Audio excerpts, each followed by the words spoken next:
joining us on the show, the wonderful Tanya Unkovich. Tanya, welcome.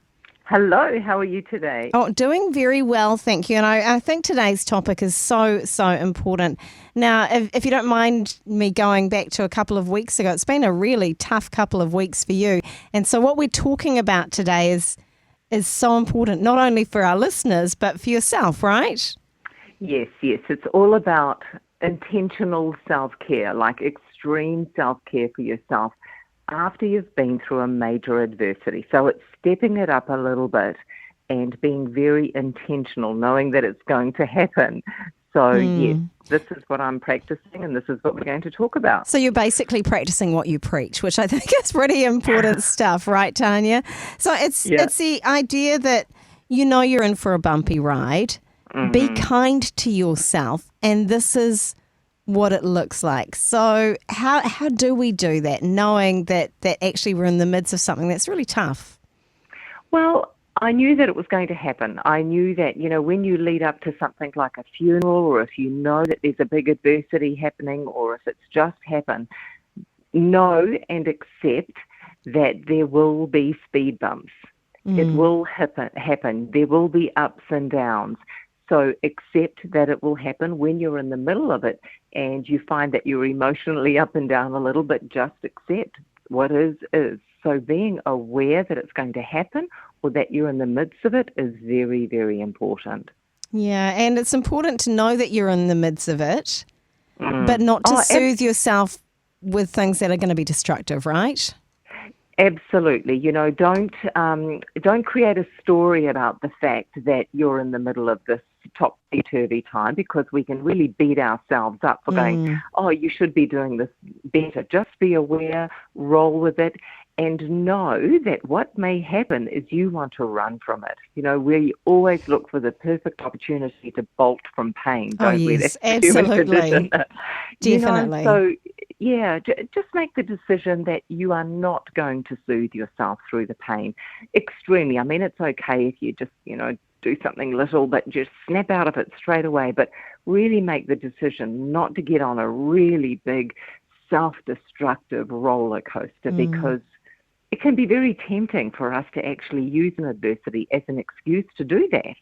Certainly. And there's been many examples, I'm sure, with people when this has happened. But I think that most people could say, actually, that didn't help me in the end. It made things worse. So how do you do it differently? So you're having this tough time. How do you look at self-care that isn't damaging? Well, I always talk about physical self-care, emotional self-care, spiritual self-care.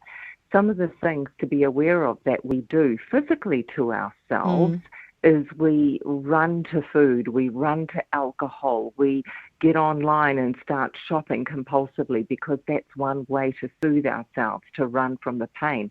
Okay, if you eat a little bit too much and you've got a full belly, that's not going to be too bad. But, when you go to those extremes, it can be really destructive for yourself and for your family. So I would suggest, be aware and just call for help. Say, hey, look, I'm really struggling here. This is what I know that I'm starting to do. So don't have any shame around that. But what you can do instead is, look, I always say to people, look back at a time in your life when you have overcome adversity already. You've already been through a really tough time. Go back and think of that time. We can all think of that time. Well, here's the good news. You're here, you're standing, you're living right now, which means you got through that all of those years ago, whenever it was. What did you do then? How did you get through it? And start documenting all of the tools and strategies and things that you've done in the past to already get through adversity, just to provide that evidence that you've got it in you. You can get through this as well. I like that idea of writing it down and writing down some of the tools that you can put in place so that you can help yourself. So I don't know if that looks like writing down things that help you physically, spiritually, all of those things. But actually doing something like that, putting pen to paper and thinking about it really must help, right? Oh, absolutely. You can actually have a list, okay? Physically, okay, I can get up and walk. I can go to an exercise class. I can actually get up and vacuum the house, anything physical. So write these things down, because when we're in the midst of grief and pain, sometimes we can't make decisions very well. We lose certainty in ourselves, and it's like, that feeling, I don't know what to do. I Oh, don't know what to eat. exactly. Yeah. So create your list. What can I do emotionally? Well, I know I can just go out there and sit and be in nature. I can get my journal out. There's another thing that you can do. One of the things you can do emotionally is connect with another human being. Get some love and connection with another human being. Spiritually, you know what I'm really diving into at the moment is Let's hear it. my Rima word for today book. I've gone back and Oh. I've started catching up from the time Mum went into hospital. And you know what? I think they were written especially for me. Oh. Because as I go back and read them, they're giving me so much comfort, and just I'm loving that. So there's something that I'm doing, So write all of these tools down so that you can just go to it at any time and just go, I'm going to do this right now. I think that's really, really helpful. And I think remembering too, what's best for you is probably what others would want for you. And particularly in your case, Tanya, when we're talking about loss and you've lost someone, knowing that they wouldn't want you to go down the path of self-destruction, would they? No, absolutely not. And my mother said to me on a number of occasions when we thought it was going to happen and I was crying by her bedside, she looked at me and said, "Don't you cry." And I keep thinking of that. My mother was a strong woman. So, yep, I am having my weepy moments and that, but I also know that my mum would want me to get up and live. Stand up and live. And that's one way we can get strength. What would our loved ones want for us? Yeah. And what would we want for them too if the roles were reversed, And I think too, if the roles were reversed, if someone was talking to us about, I'm not coping, we would give them good advice, one would hope, right? So giving that good advice to ourselves is also very, very helpful.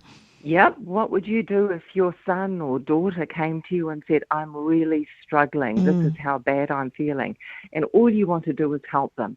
So take that advice yourself. Yeah. And look after yourself health-wise too, right?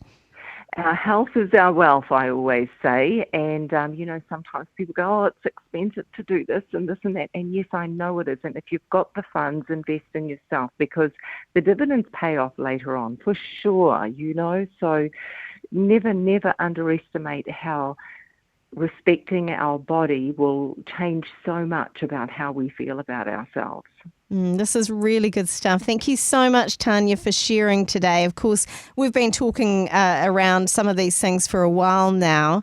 And in particular, I really encourage people to go back and listen to the last few weeks as you've journeyed with us with your mum and her recent passing. So they can do that by heading to your YouTube page. Have I got that right? Yes, I've got all of my past interviews up there. So they're all there to have a look at.